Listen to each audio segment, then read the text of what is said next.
태초부터 있는 생명의 말씀에 관하여는 우리가 들은 바요, 눈으로 본 바요, 주목하고 우리 손으로 만진 바라. 이 생명이 나타내신 바 된지라. 이 영원한 생명을 우리가 보았고 증거하여 너희에게 전하노니, 이는 아버지와 함께 계시다가 우리에게 나타내신 바 된 자니라.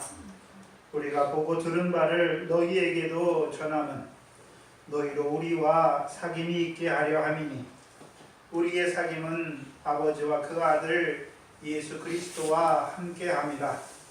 우리가 이것을 쓰면 우리의 기쁨이 충만케 하려 함이로다. 아멘.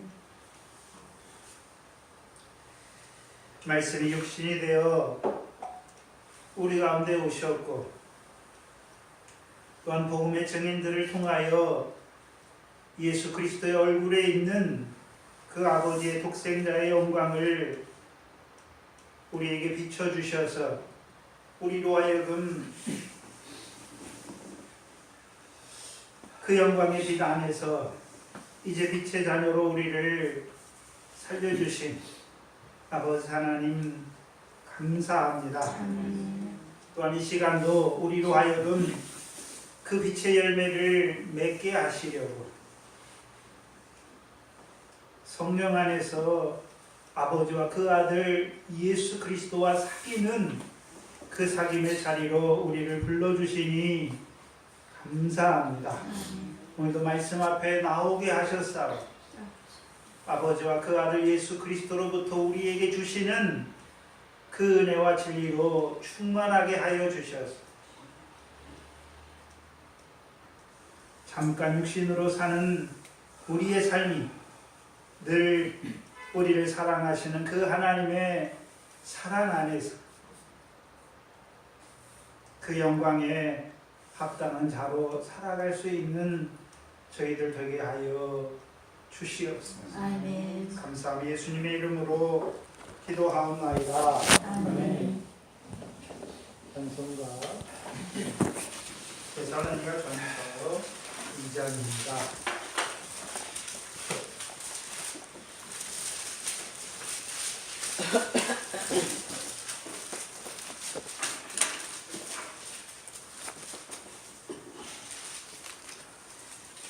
대사로니가 전서 2장입니다. 대사로니가 전서 1장을 통해서 그들이 복음으로 말미암아 어떤 자들이 되었습니까? 헛된 우상을 버리고 하나님께 돌아와서 사시고 참되신 하나님을 섬기는 자들이 되었고, 또한요 죽은 자 가운데서 살아계신 그의 아들이 하늘로부터 다시 오실 그 아들을 기다리는 자로 살아가는 자들이 되었죠. 이 자는 뭘 말씀하십니까? 그들이 어떻게 그렇게 되었는지를 보여주십니다. 그 복음의 증인들을 통해서 그들이 어떻게 하나님의 우상을 버리고 하나님을 섬기고 하나님의 아들의 강림을 기다리는 자가 됐는지를 이 장을 통해서 보여주십니다. 교독합니다. 형제들아, 우리가 너희 가운데 들어감이 헛되지 않은 줄을 너희가 친히 아나니, 너희는 나와 같이 우리가 먼저 빌립보에서 고난과 능욕을 당하였으나 우리 하나님을 힘입어 많은 싸움 중에 하나님의 복을 너희에게 하리라. 내게 주시는 하나님 말씀은 사도행전 17장 1절로 9절 말씀입니다. 사도행전 17장 1절로 9절 말씀입니다. 이 시간 우리 각자에게 하시는 하나님의 말씀으로 함께 듣겠습니다. 저희가 암비보리아 바볼로니아로 다녀가 데살로니가에 이르니 거기 유대인의 회당이 있는지라.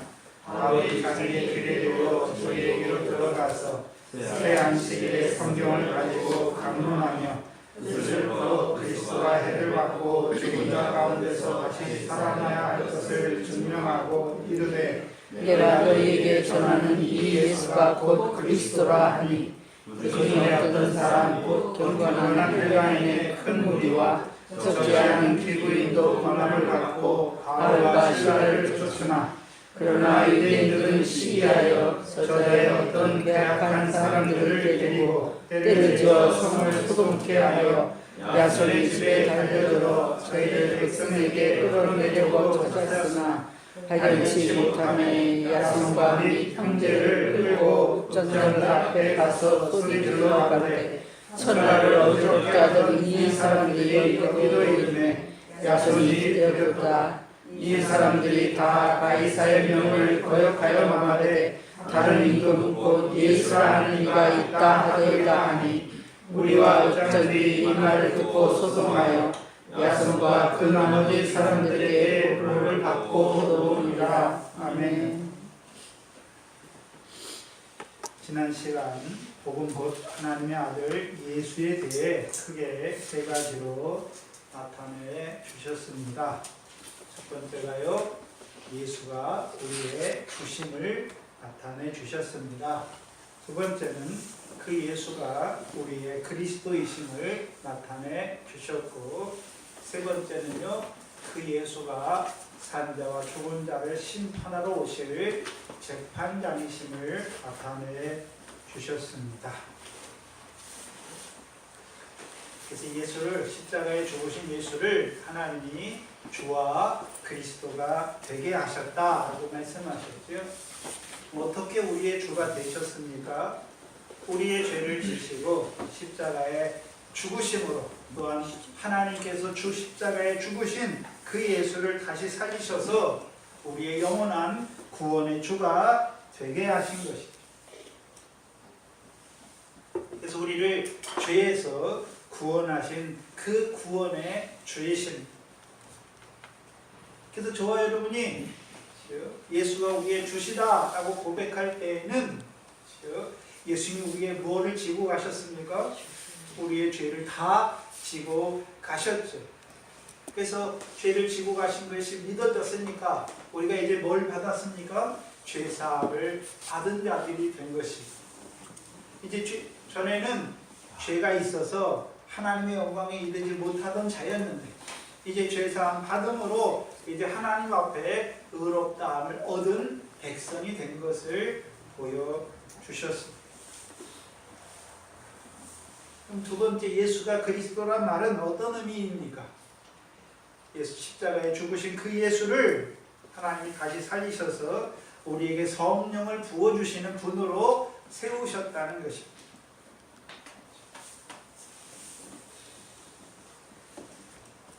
그 세례요한의 증거를 보면 세례요한의 증거가 크게 두 가지지요. 세상 죄를 지고 가는 예수를 가리켜서 뭐라고 말씀했습니까? 세상 죄를 지고 가는 하나님의 어린 양이라. 또요, 예수님을 보면서 뭐라고 증거합니까? 저가 성령 세례 주실 분이다 라고 증거한 것이. 그러면 세례 요한도 뭘 보고 있습니까?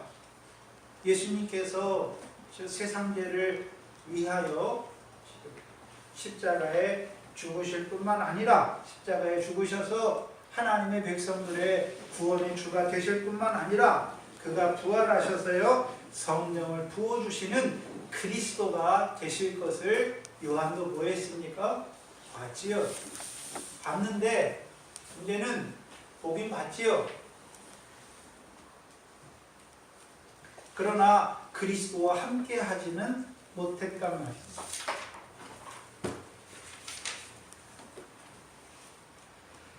그래서 저와 여러분이 예수가 나의 죄를 위하여 십자가에 죽어주신 구주이심, 주이심이 믿어진 자들에게 이제 성령을 부어주시는 것이죠.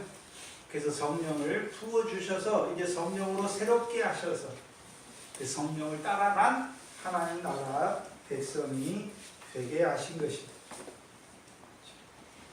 그래서 우리가 하나님 나라 백성이 되었다는 것은 이제 뭘 보는 자들이 되었습니까?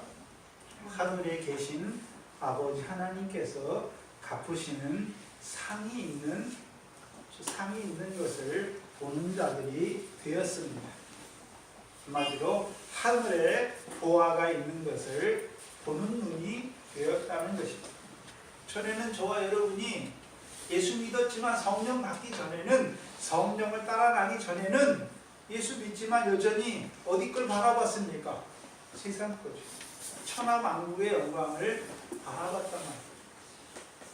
그러나 이제 예수가 나를 십자가에 구원해 주셨, 십자가에서 우리를 죄에서 구원해 주셨을 뿐만 아니라 이제 그가 우리에게 성령을 부어주시는 그리스도이고, 그것이 믿어진 자는 이제 성령을 따라나게 되어서 이제 천하만국의 영광이 아니라 아버지 하나님께서 갚으시는 그 상과 영광을 바라보는 자들이 된 것이죠. 그래서 이제 하나님 나라 백성이 되어서 하늘에 계신 아버지 하나님께서 갚으시는 그 상이 있는 그 나라와 그 의를 구하는 자들에게 보여주시는 주님이 산 자와 죽은 자를 심판하러 오시는 재판장이신 예수를 보여주시는, 처음부터 예수가 너희의 재판장이다 이렇게 보여주는 것이 아니라 먼저는요, 예수가 너희의 주라는 걸 증거해 주시는 거예요. 또한요, 그 예수가 성령을 부어주시는 그리스도임을 증거해 주시고, 이제 예수가 그리스도임이 믿어진 그들, 곧 성령을 따라라 하나님 나라의 백성이 된 그들에게 이제 누구를 증거해 주시는 것입니까? 산자와 죽은 자를 심판하러 오실 재판장이신 예수를 보여주시는 것입니다. 그래서 이제 우리가 하나님 나라에서도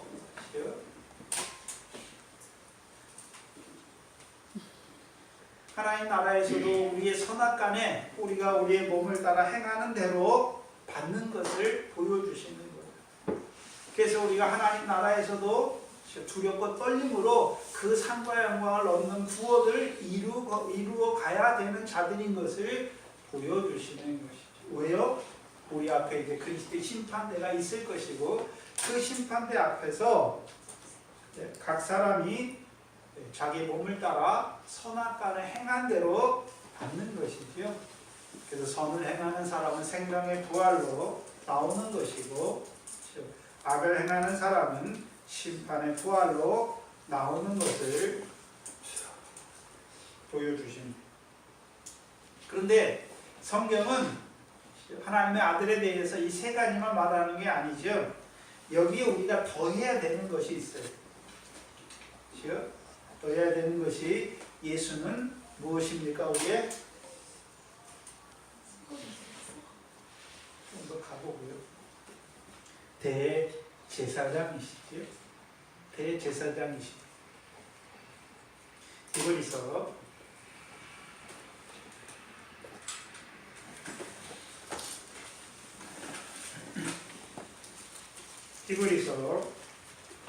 4장입니다. 예수가 우리의 대제사장이라는 말씀은 히브리서 4장을 보시면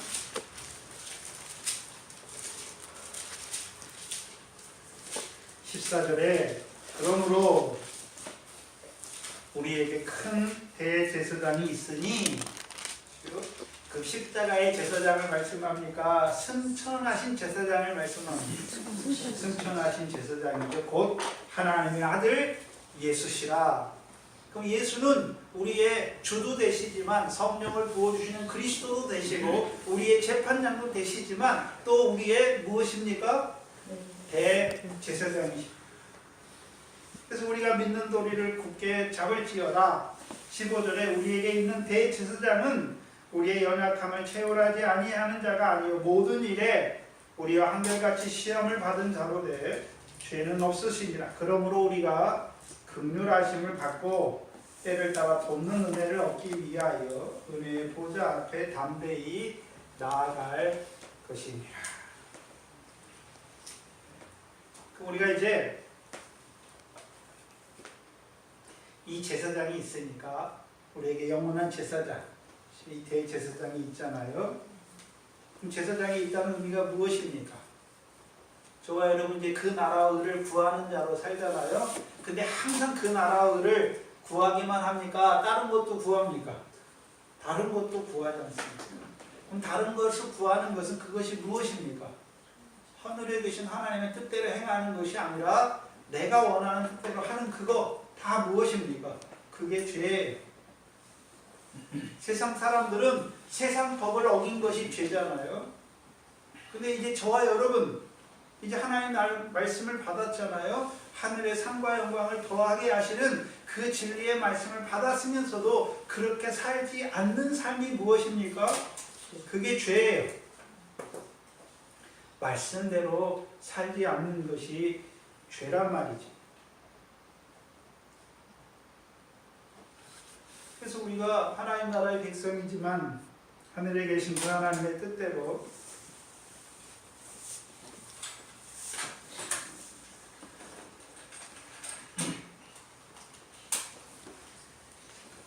하늘에 계신 그 하나님의 뜻대로 행하는 것이 아니라 우리가 원하는 뜻대로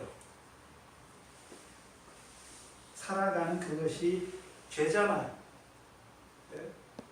근데 그 죄를 가지고서 다시금 하나님 앞에 나올 수 있는 이유가 무엇입니까? 우리에게 대제사장이 있기 때문이죠. 근데 대제사장 인해서 우리가 하나님 앞에 나와서 또 무엇을 입습니까? 죄인에게 베풀어 주시는 긍휼을 입는 것이고 또요 때를 따라 돕는 은혜를 얻게 되는 것이고. 히브리서 7장입니다.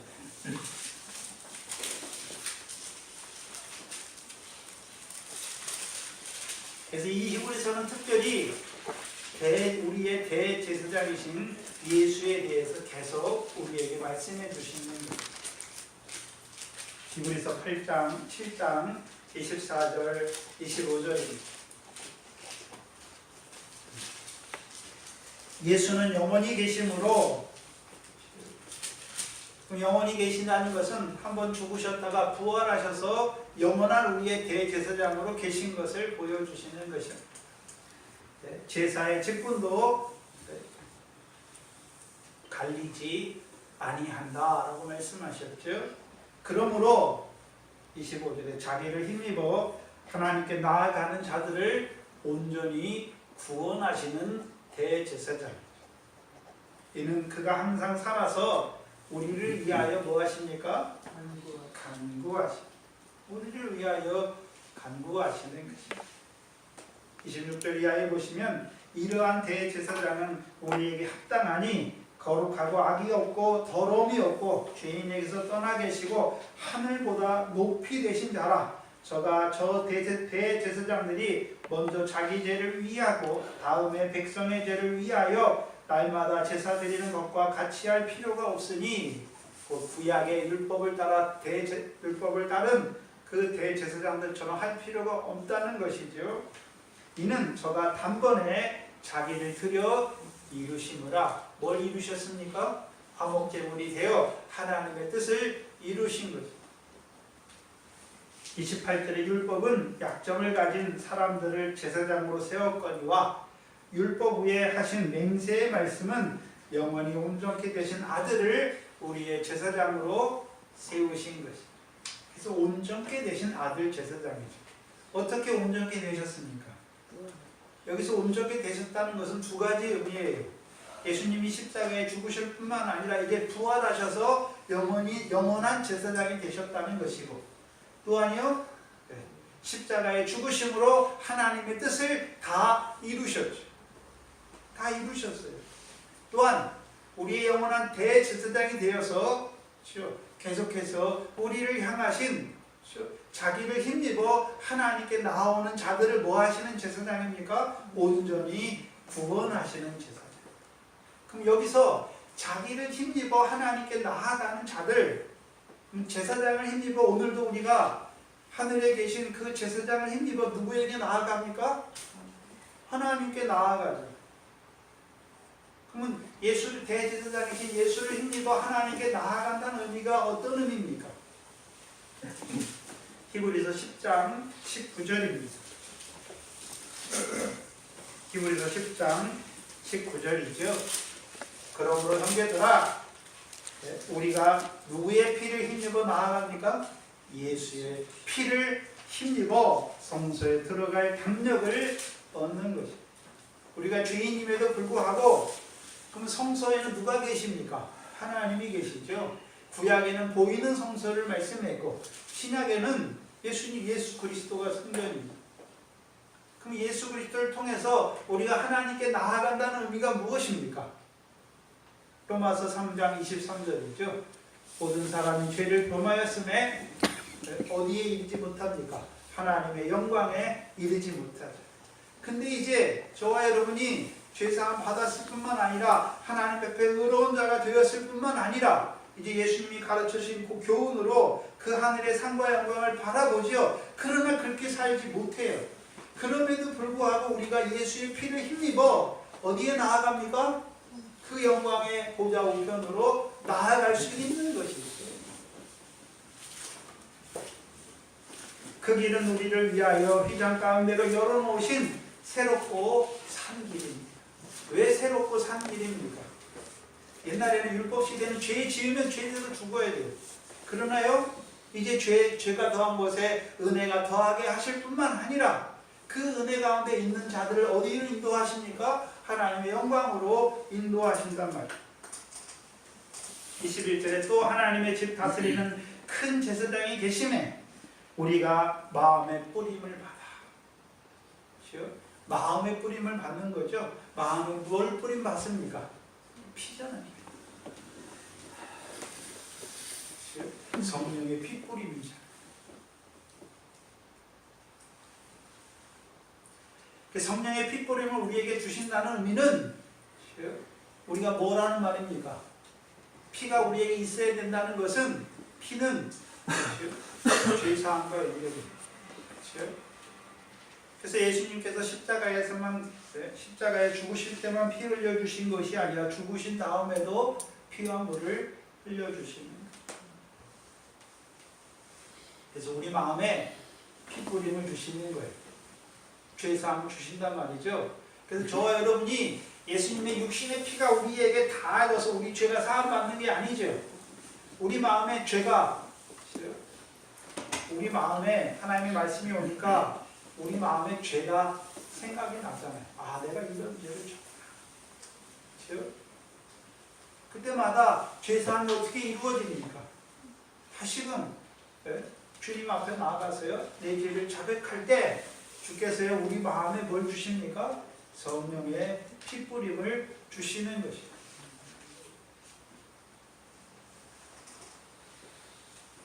그 핏뿌림을 받아야 양심의 악을 깨닫고 몸을 맑은 물로 씻어주시는 거예요. 피만 뿌려주실 뿐만 아니라 이제 우리의 몸을 맑은 물로 씻어주기, 정결하게 하는 물이죠.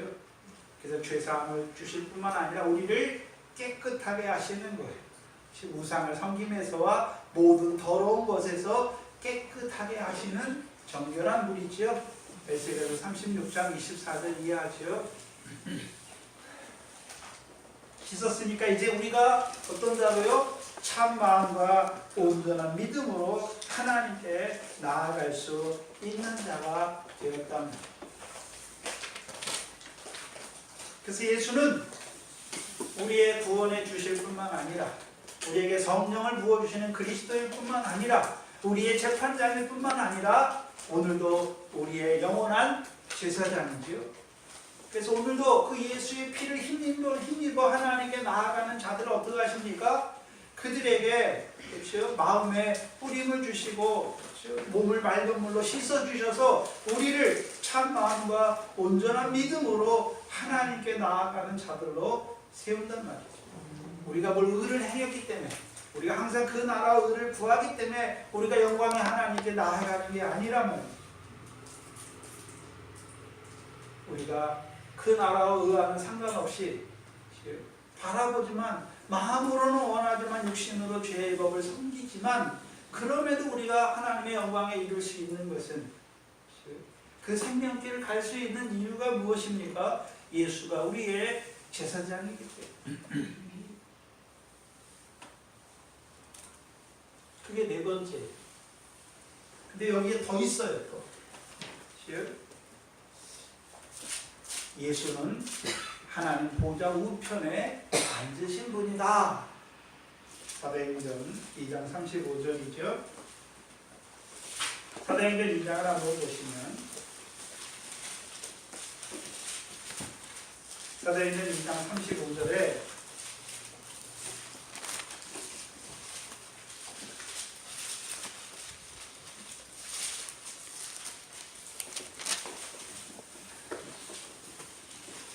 32절 33절을 먼저 봐야죠. 이 예수를 하나님이 살리신지라 우리가 다 이 일의 증인이로다. 하나님이 오른손으로 예수를 높이시매 그가 약속하신 성령을 아버지께 받아서 너희 보고 듣는 이것을 부어주셨느니라. 예수가 성령 부어주시는 그리스도인 것을 말했고, 그 다음에요 34절에 다윗은 하늘에 올라가지 못하였으나 친히 말하여 가로되 주께서 내 주에게 말씀하시기를. 여기 앞에서 주는 하나님 아버지고 뒤에 주는요 우리에게 성령을 부어주시는 그리스도에게 말씀하시기를. 35절에 내가, 하나님 아버지가 예수에게 내 원수로, 여기 너는 하나님의 종이신 예수예요. 내가 내 원수로 내 발등상 되게 하기까지 너는 내 우편에 앉았으라. 그럼 예수는 우리의 대제사장이면서 또 하나님 보좌 우편에 앉아 계실 분이죠. 그래서 이것을 시편 110편 1절이잖아요. 똑같은 말씀이잖아요.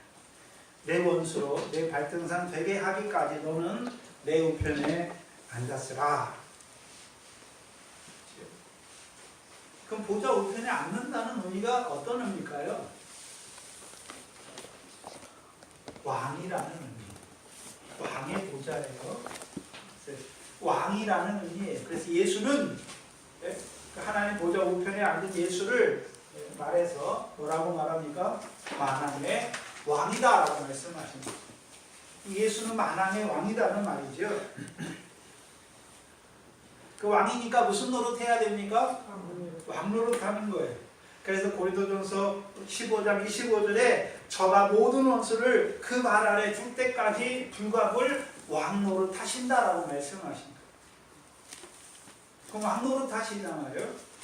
그럼 왕은 누구를 통해서 우리에게 가장 잘 보여주십니까? 다윗. 하나님이 세우신 다윗을 통해서 왕 노릇이 무엇인지 잘 보여주시죠. 왕 노릇이 무엇입니까? 대적과 싸워 이기는 것이죠. 그래서 다윗이 왕이 되니까 여호와께서 다윗과 함께 하시니까 다윗이 어디를 가든지 어떻게 합니까? 이기는 자가 되는 것이죠. 이기는 자가 돼요. 그럼 백성들은 왕이 이기면 이 왕의 이김만 됩니까? 그 왕의 이김을 백성들도 누리는 자들이 되는 것입니다. 왕의 이김을 백성들도 누리는 자가 되는 것이죠. 신약에서 우리가 믿음의 선한 싸움에서 우리가 잘 싸워서 이기는 것입니까? 왕이 이기게 하시는 것입니다. 왕이 이기게 하시는 것이죠. 그래서 신약에 우리의 왕이다, 예수가 왕이다 라는 의미는 로마서 8장에 나오죠. 이김을 주시는 분이에요. 로마서 7장입니다. 로마서 7장 23절로 25절입니다.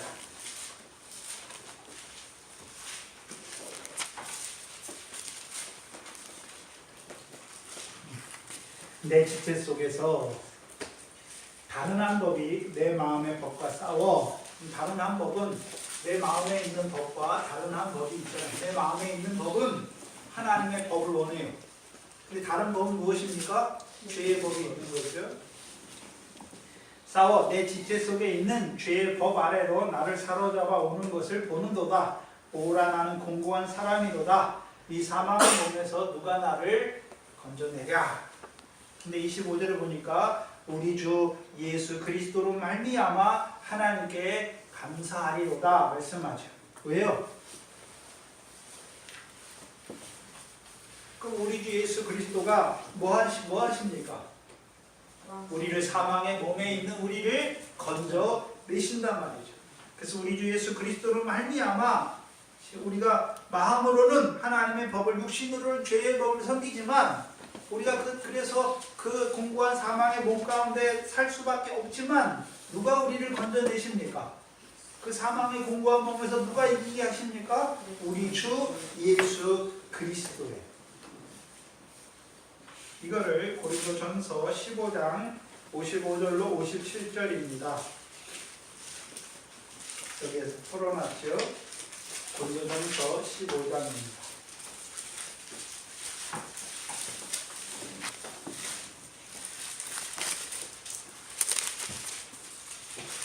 15장 55절로 57절입니다. 사망아 너의 이기는 것이 어디 있느냐? 이기는 것이 있단 말입니까? 없단 말입니까? 없다는 거예요.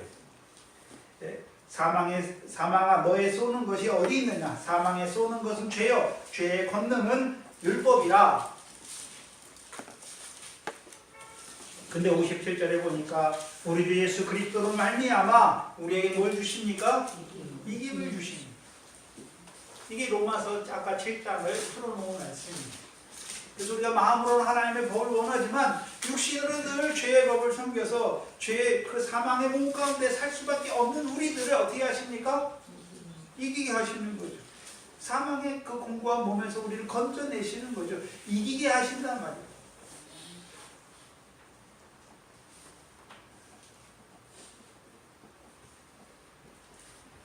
그래서 하나님 보좌 우편에 앉으신 왕을 신약에서는 뭐라고 말합니까? 우리 주 예수 그리스도다. 이김을 주신다.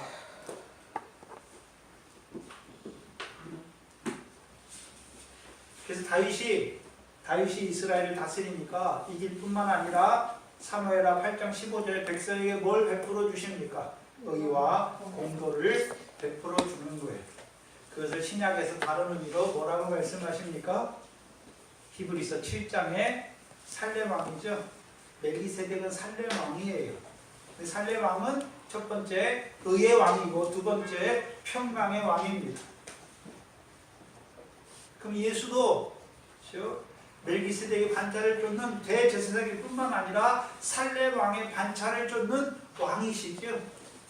그럼 그 왕이 우리에게 뭘 주십니까? 의의 왕이죠. 평강의 왕이란 말이에요. 그럼 우리를 하나님의 백성 어떻게 하십니까? 의롭게 하시는 것이죠. 또 하나님의 백성에게 평강을 이루어 주시는 왕이랍니다. 근데 여기서 의의 왕이라는 것은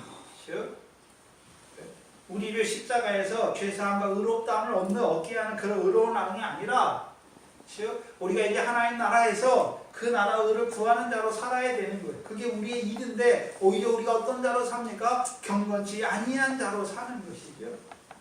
경건치 아니한 그를 하나님 어떻게 하십니까? 의롭다 하시는 거예요. 어떻게 해요? 의의 왕을 통해 우리 주 예수 그리스도를 통해서 우리를 의롭다 하시는 거예요. 우리에게 뭘 주시는 것입니까? 평강을 주시는 것입니다. 평강을 주신다.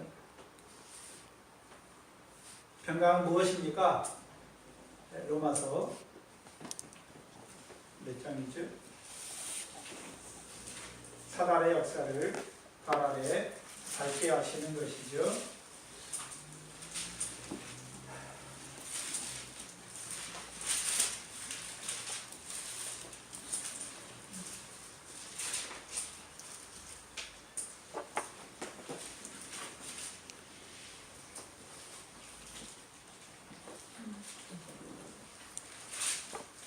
(16장 20절이죠) 평강의 하나님께서 속히 사단을 너희 발 아래서 상하게 하시리라. 사단의 역사는 무엇입니까? 사망이잖아요. 사망이에요. 근데 왜 평강의 하나님입니까? 그 아들을 하나님 보좌 우편에 우리의 왕으로 세우셔서 그 왕을 통해서 우리에게 오늘도 뭘 베풀어 주십니까? 평강을 베풀어 주셔서 이제 사단을 속히 우리 발 아래 밝게 하십니다. 이기는 자가 되게 하신단 말이죠. 그럼 사단의 역사가 무엇입니까? 로마서에서는 사망으로 역사하는 사단의 역사를 이기게 하신단 말이에요.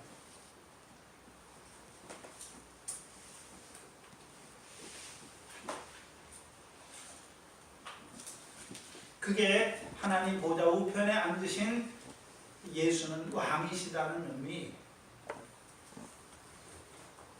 나아가 마지막 여섯 번째가 예수는 또한 우리의 신랑 예수입니다. 신랑 예수예요. 그래서 마태복음 16장 21절의 말씀을 우리에게 가르쳐 주셨죠. 예수께서 예루살렘에 올라가 대제사장과 서기관과 장로들에게 고난받고 죽임을 당하고 제3일에 살아나야 할 것을 가르쳐 주시는 신랑이죠. 왜 가르쳐 주십니까?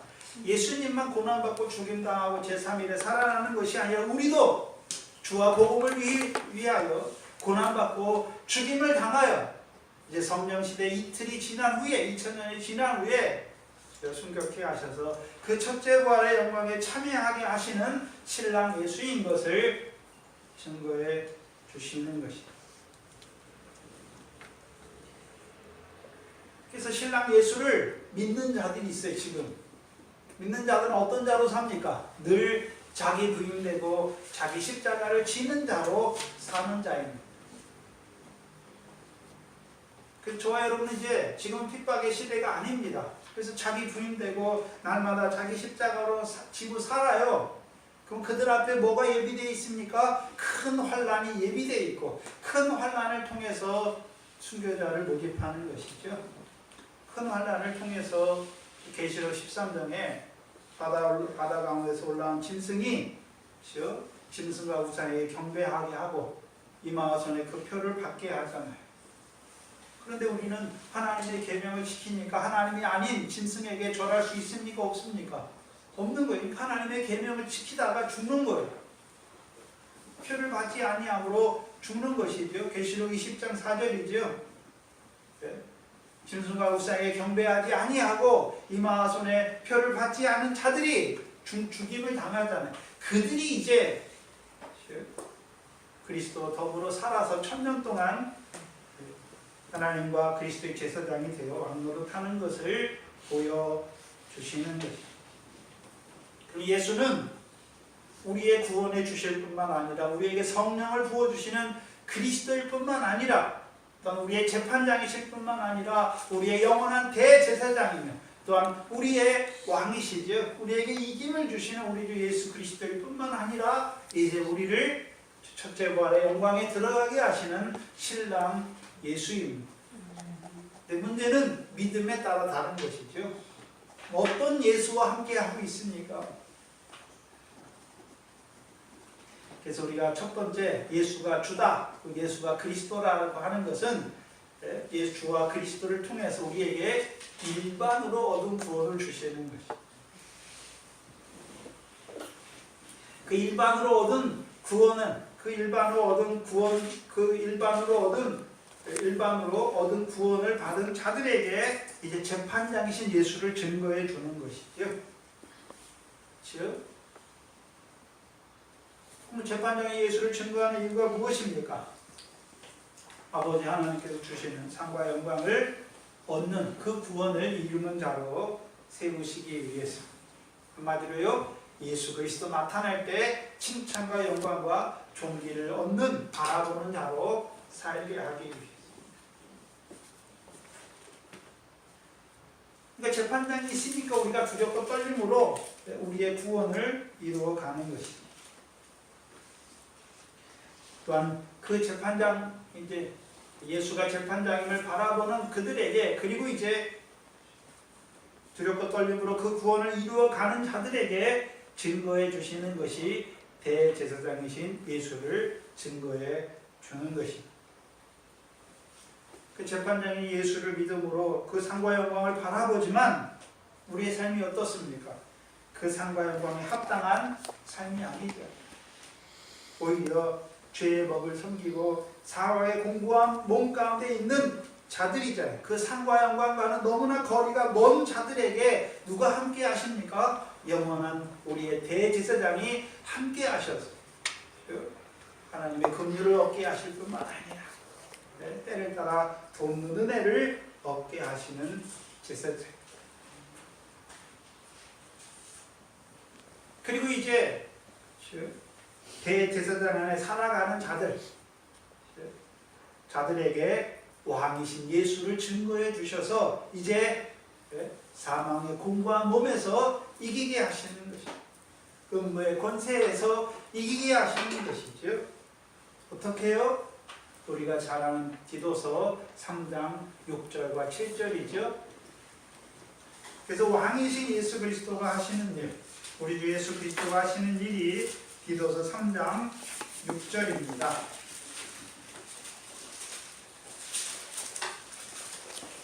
6절, 7절입니다.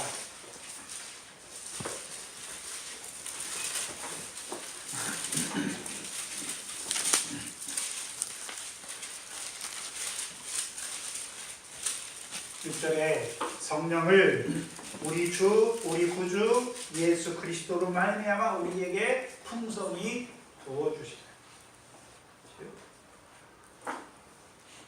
뭘 부어주십니까? 성령을 우리에게 풍성히 부어주시는 것이죠. 로마서 8장 11절이죠. 그리스도 예수를 죽은 자 가운데 살리시니 영이 우리 안에 거하면 그 영을 부어주시니까 우리 죽을 몸도 살리는 거죠. 사망의 공고한 몸으로 살아가는 우리를 살리신단 말이에요. 그래서 우리 주 예수 그리스도로 말미암아 우리에게 이김을 주신 하나님의 은혜로 은혜를 힘입어 의롭다 하시는 허도 우리가 영생의 소망을 따른 후사가 되는 우리의 왕은 뭐 하시는 왕입니까? 성령을 풍성히 부어주셔서 성령으로 말미암아 이루시는 그 나라와 의를 이루게 하셔서 우리로 하여금 그 상과 영광을 얻는 후사가 되게 하신단 말이에요. 곧 성령의 결실과 상과 영광이 합당한 성령의 결실과 열매를 맺게 하시는 우리 주 예수 그리스도인 것을 보여주시는 것입니다. 그래서 왕이신 우리 주 예수 그리스도 안에서만 우리가 어떤 자가 되는 것입니까? 후사가 되는 것입니다. 영생의 후사가 될 뿐만 아니라 그리스도와 함께한 후사, 곧 그 영광을 얻는 후사가 되는 것입니다.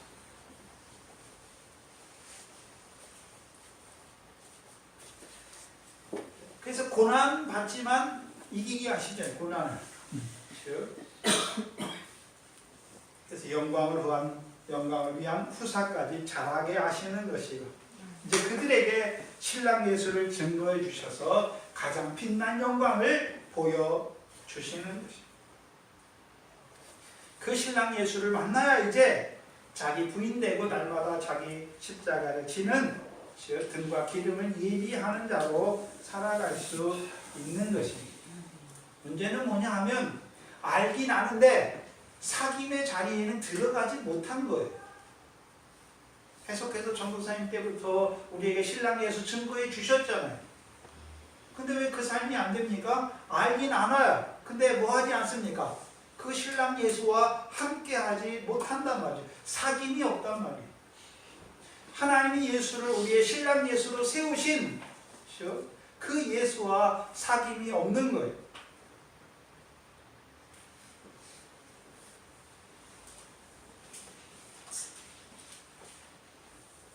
근데 사도행전은 예수가 우리의 주시고 우리의 그리스도고 우리의 재판장이신 거 거기까지. 초창기라서 거기까지. 그러나 이제 저와 여러분은 예수가 우리의 구원해 주시고 우리에게 성령을 보여주신 그리스도고 재판장이신 것만 알면 됩니까? 우리의 영원한 제사장이고 우리의 왕이시고 우리의 신랑 예수까지 자라가야 하는 것입니다. 그래서 여러분이 제일 처음에 예수 믿을 때는 예수가 내 죄를 위해서 십자가에 죽으셔도 그것밖에 못 봤어요. 근데 이제 예수가 나에게 성령을 부어주신 그리스도구나. 더 자라가서 그가 재판장이구나. 그가 우리의 영원한 대제사장이구나. 근데 많은 예수 믿는 사람들이 예수님이 제사장이라고 할 때는 십자가에 내 죄를 위해서 죽으신 제사밖에 몰라요. 오늘도 영원히 하나님 보좌 살아계셔서 우리의 영원한 대제사장이 되심을 모르잖아요. 모르니까 왕이신 예수는 더욱 알지 못하는 것입니다. 자라가야지. 우리는 어떻습니까? 동산교회 성도들은 어떤 예수와 함께 하고 있습니까? 사귐이 있습니까?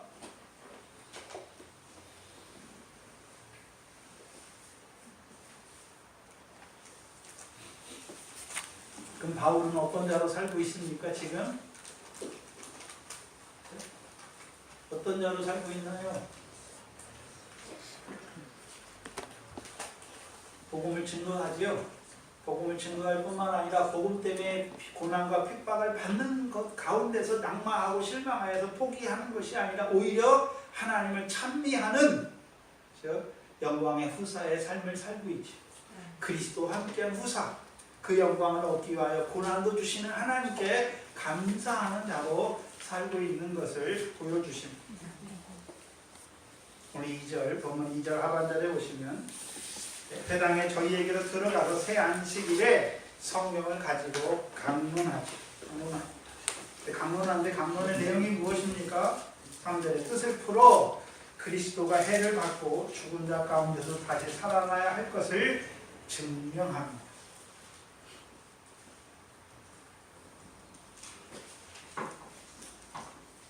그럼 먼저는 안식일에 회당에 들어갔잖아요. 회당에 있는 자들은 뭘 가지고 있는 자들입니까? 성경을 가지고 있잖아요. 그들은 계속해서 성경 말씀을 들었단 말이죠. 물론 이 당시에는 신약의 성경은 지금 기록되지 않았어요. 구약의 성경을 가지고 있단 말이죠. 그래서 우리가 로마서 3장 1절로 2절에 유대인이 나옴이 무엇이냐 물으시고, 유대인이 나옴이 무엇입니까? 저희가 하나님의 말씀을 맡았다, 가졌다라고 말하는 것입니다. 그럼 구약의 하나님의 말씀 가졌잖아요. 근데 하나님의 말씀 어디서부터 시작합니까? 창세기, 모세를 통해 기록해 주신 창세기부터 시작하잖아요. 토라와 선지자들을 통해서 주신 말씀이죠. 그럼 구약의 하나님의 말씀 한마디로 뭡니까? 하나님이 조상들에게 약속하신 거죠. 뭘 약속하십니까? 내 몸에서 날 자가 내 후사가 될 것을 약속하셨고, 그렇죠?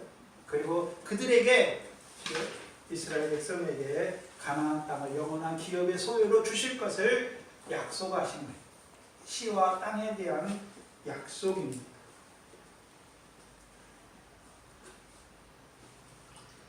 그럼 구약 성경은 한마디로 뭘 증거하고 있습니까? 하나님의 약속을 이루러 오실 하나님의 아들에 대해서 증거하는 거죠. 그래서 로마서 1장 1절로 2절이잖아요. 로마서 보시죠. 1장 2절입니다. 이 복음은 일장이죠. 이 복음은 말씀하시죠.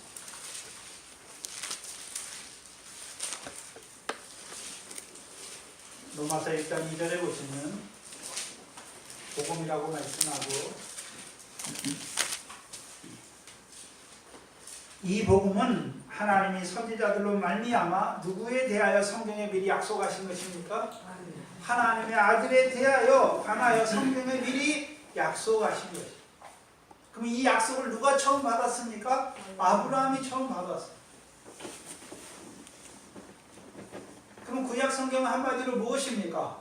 하나님의 아들에 대한 약속. 근데 하나님의 아들이 반드시 오실 것을 말씀하는 것이죠. 그래서 마태복음에 예수가 누구의 자손으로 오셨습니까? 아브라함과 다윗의 자손으로 오신 예수를 보여주시는 것이죠. 그럼 오시는 이유가 무엇입니까?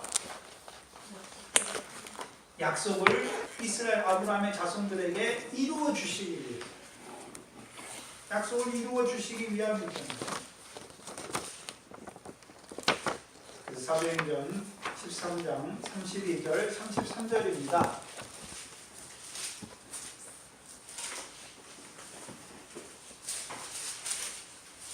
사도행전 13장 32절 33절이죠. 우리 조상들에게 주신 약속을 너희에게 전파하노니, 하나님이 예수를 일으키사 우리 자녀들에게 이 약속, 조상들에게 하신 약속이 어떻게 하셨습니까? 이루어지게 하셨다. 그럼 조상들에게 하신 약속이, 하나님이 예수를 이 땅에 보내셨고 그 예수 십자가에 죽으신 예수를 하나님이 다시 살리심으로 조상들에게 하신 약속이 누구에게요? 이스라엘 백성들에게, 회당에서 이 말씀을 듣는 자들에게 성경 말씀을 가지고 가진 자들에게, 하나님의 말씀을 맡은 자들에게 이 약속이 이루어졌다라고 말씀하는 것이죠. 그럼 이루어졌다는 의미가 뭔가요? 갈라디아 3장 29절에 그리스도에게 속한 자는 누구 아들입니까? 아브라함의 아들이 되는 것이죠. 그리스도에게 속한 자는 아브라함의 아들이요 라고 말씀하신 거예요. 그래서 3장 16절에, 갈라디아 3장 16절에 조상들에게 여럿을 가르쳐 내 자손이라 하지 아니하시고 오직 하나를 가르쳐 내 자손이라 하셨으니 곧 그리스도다. 그럼 그리스도에게 속한 자라는 의미가 무엇입니까?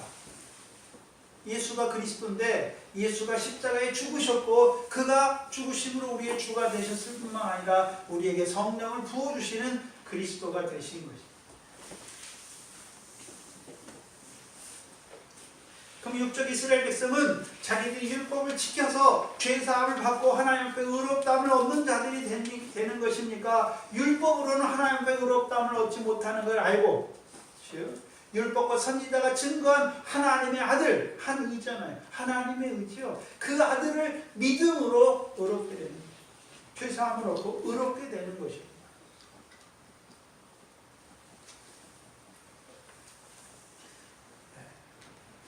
그래서 하나님의 의는 율법을 행함으로 의롭게 되는 것이 아니라 믿음으로 의롭게 되는 것입니다. 누구를 믿는 것입니까? 하나님의 아들을 믿는 것입니다. 그냥 하나님의 아들을 믿는 것입니까? 그 하나님의 아들이 나의 죄를 지고 십자가에 죽어주신 것이 믿어지는 것이고 하나님이 그를 살리셔서 주와 그리스도가 되게 하신 것이 믿어진 것이죠. 그래서 믿음으로 아브라함의 아들 되는 거예요. 육적 반차가 아니라 믿음으로 아브라함이 주신 그 언약을 이루신 그 예수 그리스도를 믿음으로 우리가 아브라함의 아들이 되는 것입니다. 그게 그리스도에게 속한 자는 아브라함의 아들이다 라고 말씀하신 것입니다. 그럼 성경을 가지고 지금 뭐를 말하겠습니까? 증명하는 것이죠. 근데 여기서 생각해야 되는 게 쉬워.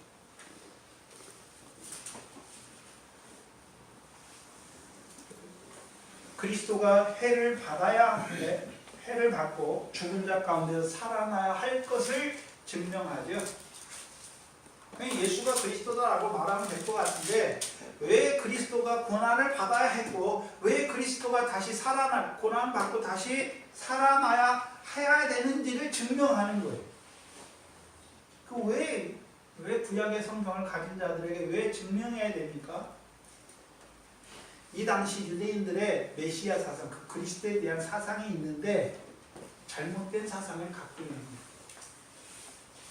거예요. 요한복음 12장입니다.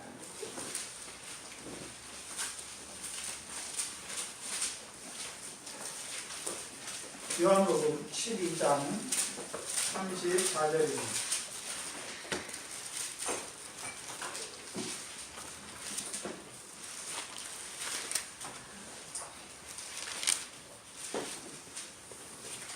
(12장 34절에) 이에 무리가 대답하되 우리는 율법에서 구약의 성경에서 그리스도가 영원히 계신다 함을 들었거늘 너는 어찌하여 인자가 들려야 하리라 말하느냐, 죽어야 하느냐 말하느냐. 그 유대인들은 그리스도가 오시면 고난받고 죽으시는 그리스도를 생각합니까? 영원히 계신 그리스도를 생각합니까? 영원히 계신 그리스도를 생각하고 있는 것입니다. 그들에게 이제 성경을 가지고 뭘 증거해야 됩니까? 그리스도께서 왜 고난을 받아야 되는지를 증거하고 다시 살아나야 되는지를 증거하는 것입니다. 그 유대인들을 한번 생각해야 되는데 유대인들은 크게 두 부류예요. 이 당시 유대인들은 두 부류예요. 파가 나뉘잖아요. 파가. 무슨 파입니까? 바리새파, 사두개파죠. 헤롯파도 있지만 헤롯당파도 있지만 크게 두 부류예요. 유대인의 구성이. 사두개파가 있고 바리새파가 있는 것이죠. 그럼 사두개파는 뭘 앞세우시겠습니까? 제사장 계열이 제사장들을 중심으로 레위 가문을 중심으로 한 사두개파. 그들은 제사를 앞세워요. 제사. 그 제사를 드려야 우리가 구원받는다 하는 자들이고, 그럼 바리새파는 뭘 앞세웁니까? 제사는 아니다. 하나님의 말씀 우리가 지켜야 행해야 구원받는다라고 말하는 자들. 근데 두 파가 있는데 다 같은 유대인인데 전혀 달라요. 그래서 이 바리새파는 영도 있고 부활도 있고 천사도 있다고 하는데, 사두개파는 영도 없고 부활도 없고 천사도 없다라고 말하는 자들. 이 바리새파는 어디서 나왔습니까? 말라기 2장에서 나와요. 레위 언약을 파하는 자들. 레위 언약을 파하는 자들이. 그래서 에레미야 7장에서는요, 강도의 도적의 구렬로 만드는 자들. 그게 어디서부터 시작됐습니까? 엘리 가문부터 시작됐죠. 그래서 하나님의 엘리 가문 어떻게 하십니까? 치시죠. 또 에레미야 때 제사장들도 어떤 자들이 되었습니까? 하나님의 만민의 기도하는 집을 도적의 구렬로 만들었죠. 예수님 때 대제사장들도 어떤 자들이었습니까? 하나님의 집을 장사하는 집이나 도적의 구렬이나 강도의 구렬로 만드는 자들이 된 것이죠.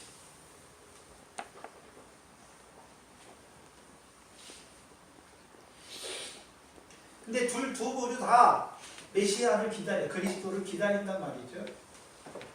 근데 두 부류 다 어떤 메시아를 기다립니까? 죽지 않고 영원히 계신 그리스도를 기다리는 거예요. 왜 그들이 이렇게 생각하게 되었습니까? 에스겔에서 37장을 잘못 봤기 때문에 그래요. 에스겔에서 37장입니다. 에스겔에서 37장 24절로 28절입니다.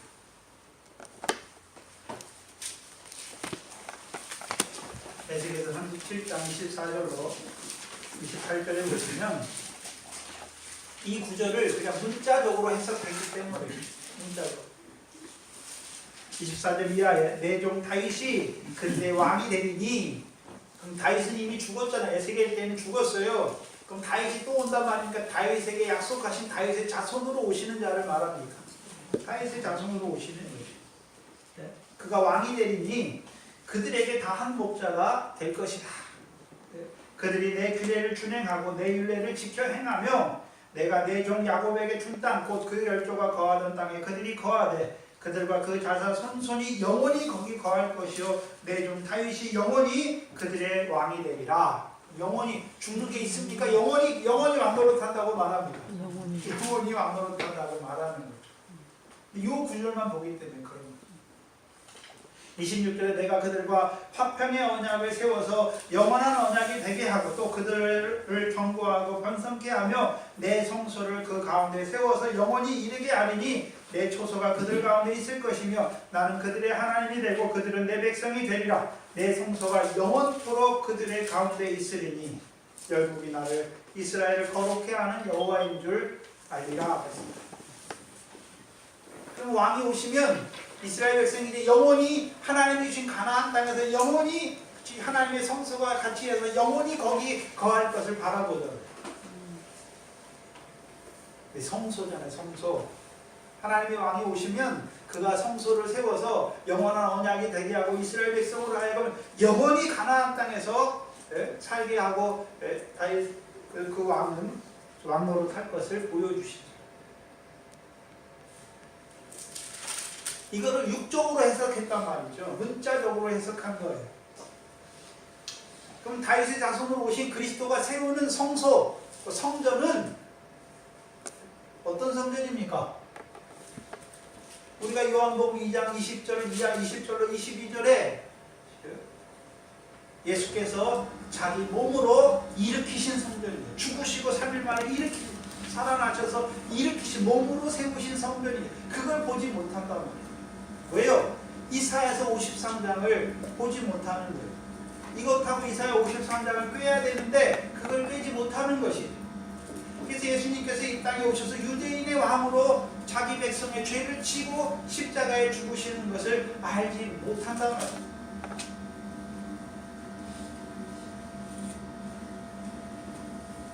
그러면 유대인들 전부가 이런 메시아, 이 땅에서 유대인들을 위한, 이스라엘 백성을 위한 영원한 왕국을 세워주시는 그런 메시아만 기다립니까? 아니죠. 어떤 자들이 있습니까? 선지자들이 있잖아요. 선지자들은 그리스도가 오셔서 고난받고 영광에 들어가야 할 것을 증거했잖아요.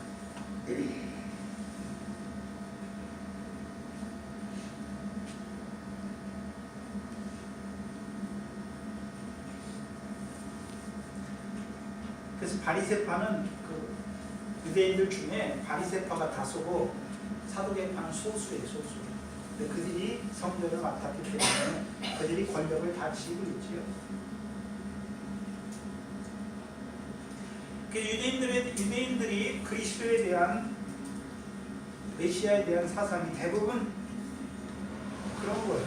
그래서 그리스도가 오시면 우리 가운데 성소를 세워서 영원히 다윗과 같은 유대 나라가 이 세상을 다스리는 왕국이 되어서 영원히 이 땅에서, 그 자손들이 영원히 이 땅에서 살고 메시아는 자기들의 왕이 되어서 영원히 다스릴 것만 보는 거예요.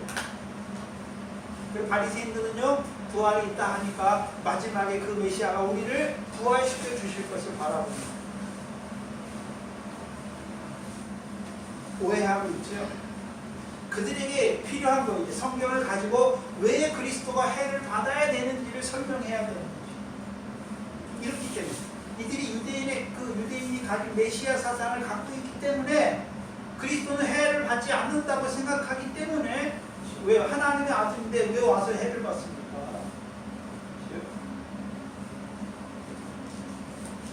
이런 생각을 갖고 있기 때문에 왜 그리스도가 고난을 받아야 되는지를 성경을 가지고 증명해야 됩니다.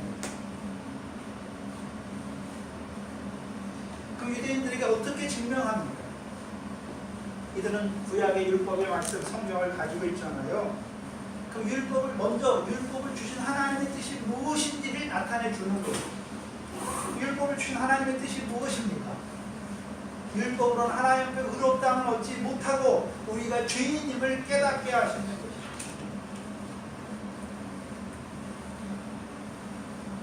그러면 어떻게 성경을 가지고, 그럼 바울이 분명히 그 성경을 가지고, 구약의 성경을 가지고 그들이, 그 성경을 가진 유대인들이 자기들은 행함으로 의롭다함을 얻는다라고 생각하는 그들에게 그들이 죄인임을 나타내 줘야죠. 왜 율법은 죄를 깨닫게 하게 주셨습니까? 그럼 성경을 가지고 그들에게 자기들이 의인이 아니라, 율법을 행함으로 의인이 아니라 죄인인 것을 어떻게 깨닫게 합니까? 율법은 두 돌판이죠. 첫 번째 돌판은 뭡니까? 하나님을 사랑하는 것. 어떻게 사랑해야 됩니까? 마음을 다하고 힘을 다하고 뜻을 다하고 목숨을 다하여 하나님을 사랑하는 것이죠. 한 번만요? 항상이요. 그런데 유대인들은, 이 바리새파 유대인들은 뭐만 갖고 있습니까? 첫 번째 돌판을 버리고 내가 부모를 공경했고, 두 번째 돌판만 갖고 있잖아요. 부자 청년이 예수님께 나오는 걸 보면 알 수 있지요. 그리고 거기서 더 나가서 장로들의 의존을 가지고 자기 손을 씻어서 내가 깨끗하게 됐다라고 말하는 자들, 그들에게 이제 첫 번째 계명을 밝히 보여주는 거예요. 하나님을 사랑해야 되는데, 우리가 마음을 다하고 힘을 다하고 뜻을 다하고 목숨을 다해 사랑해야 되는데 너희가 그렇게 사랑했느냐? 말하는 거예요. 그럼 다 어떻게 되겠습니까? 내가 죄인이구나 깨닫게 되는 거예요. 또한 5계명부터 10계명까지도 그들이 나는 부모를 공경해서 외적인 행위만 가지고 있죠. 나는 살인 안 했어, 나는 간음 안 했어, 이렇게 생각할 때 그 계명을 그들의 마음에 넣어버립니다. 네가 육신에 살인을 안 했지만 네가 형제를 보고 미워하지 않았느냐, 네가 여자를 보고 음욕을 품지 않았느냐, 그게 다 무엇입니까? 죄라는 걸 깨닫게 해주는 거예요. 그러면 그들이 그 전에는 율법을 가지고 내가 율법을 행해서 하나님 앞에 의로운 자가 됐으니까 하나님이 나에게 복을 주셨다라고 생각하는 그들이 바울을 통해서 그 율법의 말씀을 가지고 그들에게 비춰주고 그들의 마음에 넣어주니까 그들이 어떤 자가 되는 것입니까? 아, 우리가 죄인이구나, 하나님 앞에 의롭다함을 얻지 못하는 죄인이구나, 그거를 알게 하는 것입니다. 그걸 알게 하시는 거죠. 그리고 이제 이사야서 52장과 53장 본문을 딱 가져가는 거예요. 이사야 53장을 보시면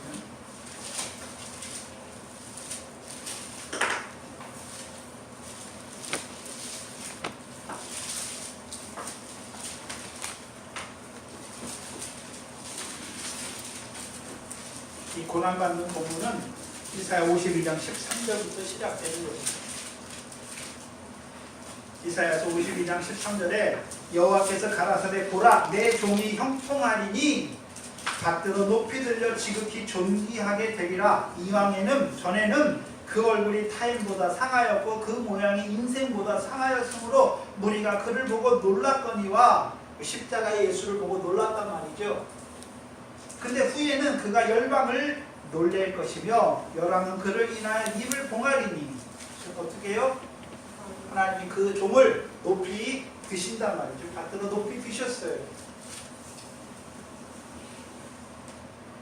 그래서 53절에 53장에 쭉 보면 그가 질고를 지고 고난을 당하잖아요. 가볼 수는 없고 우리가 계속 봤으니까 53장 11절로 12절입니다. 그래서 이사야서에서 하나님의 종은 누굽니까? 하나님이 이사야에서 하나님의 종은 이새의 뿌리에서 나는 그리스도를 말씀하잖아요.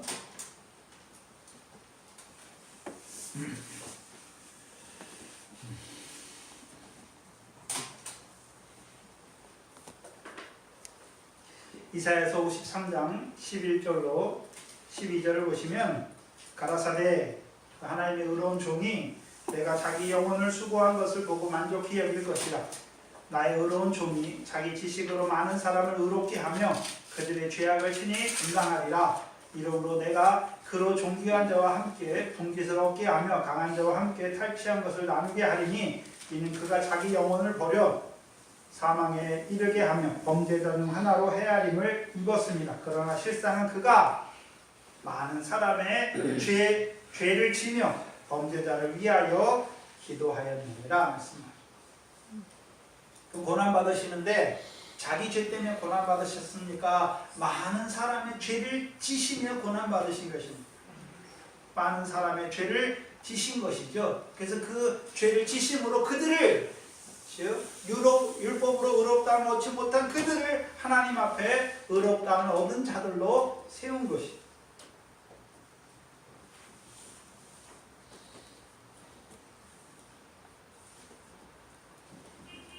그래서 나의 종이 지식을 갖고 있잖아요. 지식. 어떤 지식입니까? 하나님의 뜻을 행하러 온 거예요. 화목제물이 되어서 율법으로 의롭다함을 얻지 못하는 그들을 자기가 대신 죽음으로, 화목제물로 죽음으로 그들을 하나님 앞에 죄사함을 얻게 하시고 하나님 앞에 의로운 자로 세우는 그 하나님의 뜻을 행하러 온 것이죠. 그걸 얘기를 하는 거예요.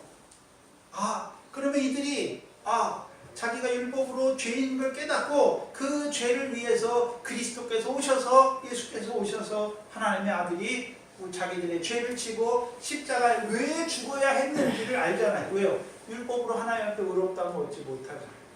근데 그 의롭다함을 얻지 못하는 그들의 죄를 지고 죽으심으로 이제 자기들을 율법으로 하나님 앞에 의롭다함을 얻지 못하는 자기들을 하나님 앞에 어떤 자로 세웠습니까? 죄사함과 의롭다함을 얻은 자로 세운 것을 보여주시는 것입니다.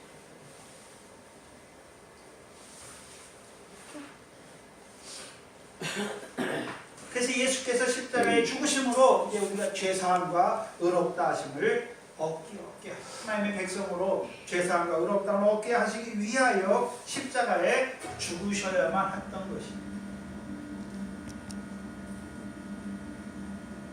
두 번째는 그럼 왜 죽은 자 가운데서 부활해야만 하는지를 증명해야 되는 것입니다.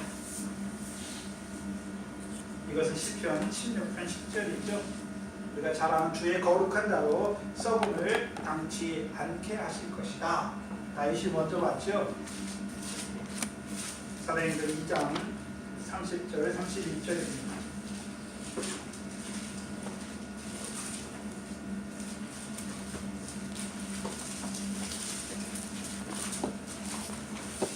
2장 30절로 31절입니다. 다윗에 대해서 말하는데 그는 선지자라 하나님이 이미 맹세하사 그 자손 중에 한 사람을 그 위에 앉게 하리라 하심을 알고 미리 보는 거로 그리스도의 부활하심을 말하되 뭘 미리 봤습니까? 그리스도의 부활하심을 먼저 봤습니다. 그럼 하나님께서 다윗에게 내 위에 앉을 왕을 주시잖아요. 내 위에 앉을 왕을 주시겠다라고 말씀하시는 어떤 왕입니까? 물론 십자가에 죽으실 뿐만 아니라 부활하셔서 하나님 보좌에 앉으시는 왕이죠. 그리스도의 부활하심을 미리 보는 거로 그리스도의 부활하심을 말하되 저가 음부에 버림이 되지 않고 육신이 썩음을 당치 아니하시리라 말씀합니다. 다윗은 뭘 먼저 봤습니까? 그리스도의 고난과 그리스도가 부활할 것을 먼저 봤다는 것입니다. 그럼 다윗이 먼저 봤습니까? 아브라함이 먼저 봤습니까? 아브라함이 먼저 봤죠. 어디에서요? 창세기 22장이죠. 22장에서 순양으로 번제 드리는 걸 봤죠. 그렇죠? 그걸 히브리서 11장에 뭐라고 말씀했습니까? 하나님이 죽은 자 가운데서 다시 살리실 걸 믿었다는 것이죠. 육신적으로 볼 때는 이삭을 내가 죽이지만 이삭을 죽은 자 가운데 하나님이 다시 살리실 걸 봤잖아요. 하나님이 아브라함이 약속하신 것은 육신의 자식 이삭입니까? 그리스도입니까? 그 그리스도가 순양의 번제처럼 백성의 죄를 지고 그가 다시 죽은 자 가운데 하나님이 뭐 하실 걸 봤습니까? 다시 살리실 것을 믿은 것입니다. 그렇다면 그럼 그리스도께서 부활해야만 하는 이유가 무엇입니까? 왜 그리스도께서 부활해야만 하시는 이유가 무엇입니까? 고린도전서 15장이죠.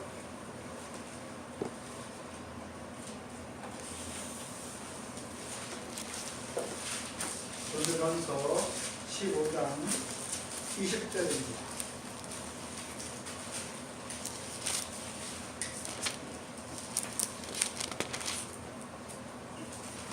그러나 이제 그리스도께서 죽은 자 가운데 다시 살아 잠자는 자들의 첫 열매가 되십니다. 첫 열매가 되십니다. 첫 열매가 되셨다는 의미가 무엇입니까? 21절 22절이죠. 사망이 사람으로 말미암았으니 죽은 자의 부활도 사람으로 말미암느니라. 아담 안에서 모든 사람이 죽은 것 같이 그리스도 안에서 모든 사람이 삶을 얻으리라 말씀하십니다. 그럼 바리새인들은 대부분의 유대인들은 바리새파니까 바리새인들은 뭐가 있다고 믿었습니까? 부활이 있다라는 거죠. 그럼 부활의 근거가 어디 있습니까? 그리스도께서 부활하셔서 부활의 첫 열매가 돼야 우리도 그리스도 안에서 뭐 하게 되는 것입니까? 부활하게 되는 근거가 생기는 거예요. 그래서 15장 13절에 보면 만일 죽은 자의 부활이 없으면 그리스도도 다시 살지 못하셨느니라. 그럼 그리스도가 다시 살았다는 것은 이제 죽은 자들도 다음에 그리스도 안에서 뭐 한단 말입니까? 부활의 소망이 생기는 것입니다. 15절에 우리가 하나님의 거짓 증인으로 발견되리니 우리가 하나님이 그리스도를 다시 살리셨다고 증거하였습니다. 만일 죽은 자가 다시 사는 것이 없으면 하나님이 그리스도를 다시 살리지 아니하십니다. 그럼 그리스도가 부활했다는 것은 우리에게 뭘 보여주십니까? 죽은 자가 반드시 부활할 것을 보여주시는 근거랍니다.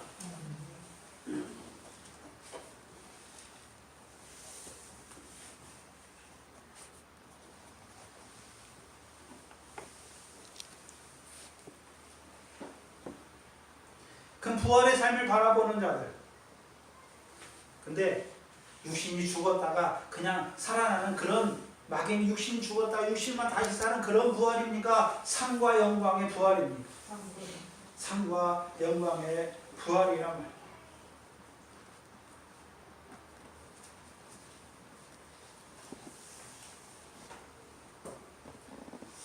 그럼 그리스도의 부활이 믿어져야 그렇죠? 그가 이제 다시 강림하실 것을 믿어지는 것이죠.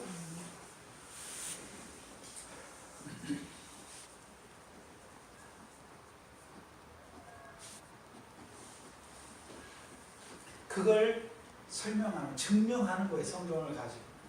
왜요? 이 당시 성경을 가지고 이들은 그리스도에 대해서 오해하고 있는 자들에 대해서 이걸 가지고 증명하는 거예요. 제가 예전에 성경에서 사도행전을 읽으면서 예수가 그리스도다, 바울이 회심하고 나서 유대인 회당에 들어가서 예수가 그리스도다 증거했는데, 왜 예수 그리스도는 당연히 예수가 그리스도인데 왜 그걸 왜 증거했지? 그런 의문을 가지고 있었어요. 왜 그걸 증거해야 되는지 잘 몰랐단 말이죠. 왜 예수가 십자가에 죽으셔야 했고 그 예수를 하나님이 다시 살리셔야 했는지 오늘 우리에게 증명해 주시는 거예요. 우리가 우리의 죄를 위하여 죽으셨어요. 네? 우리를 죄사함과 의롭다함을 얻은 자로 세우실 뿐만 아니라 부활하셔서 우리의 성령을 부어주셨을 뿐만 아니라 이제 부활의 소망을 우리에게 주신 것이죠. 저와 여러분이 믿는 건 뭘 믿는 것입니까? 예수를 믿는다고 하는 것이죠. 예수가 우리의 죄를 위하여 십자가에 죽어주신 것이 믿어지는 것이고 그 예수를 하나님이 다시 살리심으로 그렇죠? 우리도 뭐 하는 것입니까? 다음에 그리스도 안에서 부활할 것을 바라보는 자들이 된 것이에요. 그게 기본이에요. 예수 믿는 것. 악인이 죽었다가 다시 사는 그런 부활이 아니라 이제 그가 재판장으로 계셔서 그 상과 영광대로 선악과는 행한대로 심판하시는 그리스도인 것을 봐야 하는 것입니다.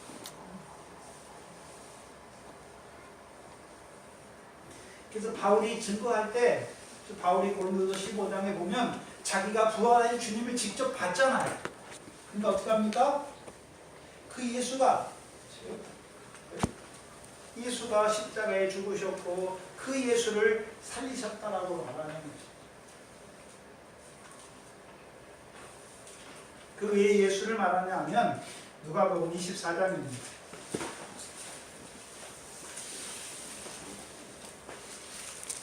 엠마오로 내려가는 두 제자들을 통해서 보면 알 수 있는데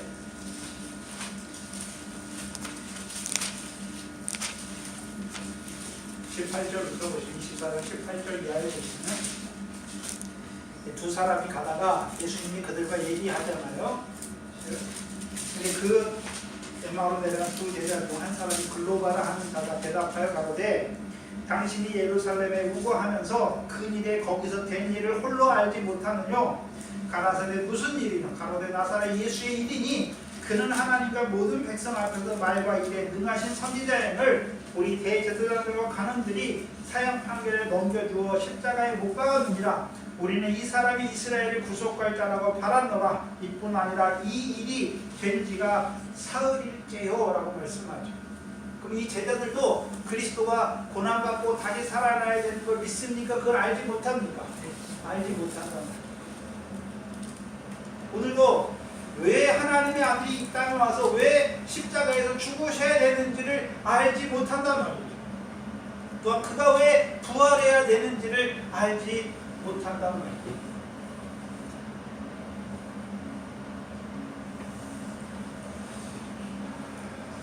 예수 믿기는 믿어요. 예수가 우리 죄를 위해 십자가에 죽어주신 것까지는 많이 믿어요. 근데 부활하신 그리스도가 그리스도만 부활한 줄 알지 그리스도의 부활이 우리와 무슨 상관이 있는 줄 알지 못하는 자들이 얼마나 많습니까? 그러니까요 죽은 다음에 부활만 바라보는 거예요. 마지막 부활만, 막연한 부활만 바라보는 것이죠. 저와 여러분에게 부활은 물론 그리스도 안에서 다시 살지만 단지 육신 죽었다가 다시 사는 것이 아니라요 상과 영광의 부활을 바라보는 것이죠. 그리스도께서 죽으시고 그리스도의 부활을 말할 때 영광에 들어가신 것이죠. 우리도 그리스도의 부활처럼 영광에 들어가는 부활을 바라보는 자로 살아가시기를 주의 이름으로 축원합니다. 기도하겠습니다. 하나님 감사합니다. 구약의 성경의 예언대로 하나님의 아들로 이 땅에 오셔서 우리의 죄를 위하여 십자가에 죽으시고 또한 부활하셔서 우리의 주와 그리스도가 되셔서 이제 우리에게 성령을 부어주실 뿐만 아니라 우리의 부활의 첫 열매가 되셔서 이제 우리도 부활의 소망 안에서 그 상과 영광의 부활을 바라보는 자로 우리를 살리신 아버지 하나님 감사합니다. 늘 그 부활의 소망 아래 살아가는 저희들 되게 하시다. 이제 우리의 믿음도 자라가서 재판장이실 뿐만 아니라 이제 우리의 영원한 대제사장이시며 우리의 왕이시며 우리의 신랑 예수이신 그 예수와 동행하는 저희들의 삶이 되게 하여 주시옵소서. 하나님 앞에 나올 때 하나님께서 우리에게 주신 것들 가운데 구별해 드린 것들 먼저 우리를 그 나라와 의를 구하는 자로 살리셨을 뿐만 아니라 그 나라와 의를 구하는 우리에게 이 육신의 모든 것을 더하여 주시는 그 하나님의 은혜를 깨닫게 하시고 이 물질들로 하늘의 보화로 쌓게 하시니 감사합니다. 우리에게 주신 모든 것이 그리스도와 함께 우리에게 주신 은혜임을 알게 하시고 우리에게 맡겨주신 그걸 가지고 충성하는 작은 일에 충성하는 저희들 되게 하여 주시옵소서. 이것에 주의 몸된 교회를 세워주시고 오늘도 그 하나님의 아들에 대해서 우리의 믿음을 자라게 하시니 감사합니다. 신랑 예수의 믿음까지 자라가는 저희들 되게 하여 주시옵소서. 이 교회에 속한 권속들을 붙들어 주시고 육신의 공고 가운데 있는 우리 강정자 권사님 우리 협진 형제를 하나님 아버지 불쌍히 여겨주시고 그들에게 하나님의 은혜가 하나님의 위로가 함께하여 주시옵소서. 감사하며 예수님의 이름으로 기도하옵나이다. 아멘.